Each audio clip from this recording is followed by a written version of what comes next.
আবারও চলে এলাম একটা নতুন রান্নার রেসিপি নিয়ে। আজকে রান্না করব ডিম পাতুরি। তার জন্য দেখো এখানে আমি ডিম সেদ্ধ করে ভালো করে খোসা ছাড়িয়ে নিয়েছি। এখন ডিমগুলো হাফ করে কেটে নিলাম। এবার ডিমের ওপরে দিয়ে দিতে হবে পরিমাণ মতো লবণ আর হলুদ গুঁড়ো দিয়ে খুব ভালো করে সব ডিমগুলো মাখিয়ে নেব। দেখো এইভাবে সমস্ত ডিমগুলো লবণ আর হলুদ দিয়ে মেখে নিলাম। এদিকে আমি একটা মশলা রেডি করে রেখেছি।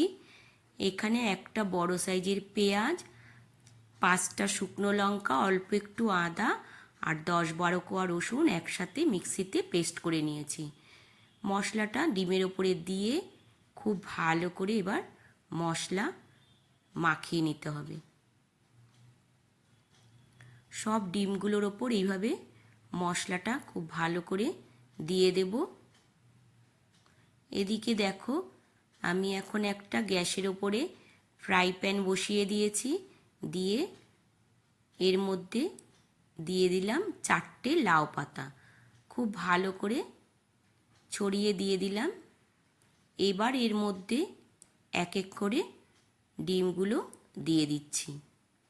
দেখো সব ডিমগুলো এক এক করে এই লাউ পাতার মধ্যে দিয়ে দেব।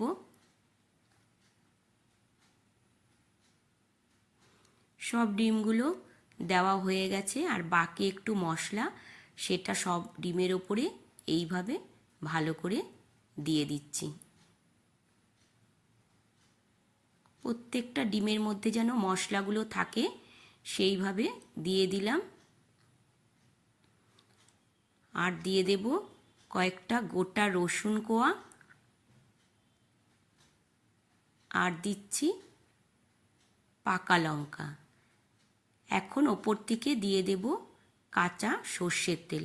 তেলটা একটু বেশি করেই দিয়ে দিলাম। এখন আবারও লাউ পাতা দিয়ে ঢেকে দেব। এইভাবে 4টে লাউ পাতা দিয়ে ঢাকা দিয়ে ফ্রাই প্যানে ঢাকনাটা দিয়ে দিলাম।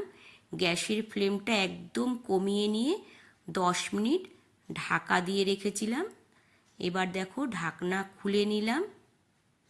পাতাটা একদম নরম হয়ে গেছে। দেখো তোমাদের একটু পাতাটা সরিয়ে দেখাচ্ছি, কত সুন্দর হয়েছে। দেখো পাতুরিটা একদম রেডি হয়ে গেছে। আজকের নতুন রেসিপি ডিমের পাতুরি কেমন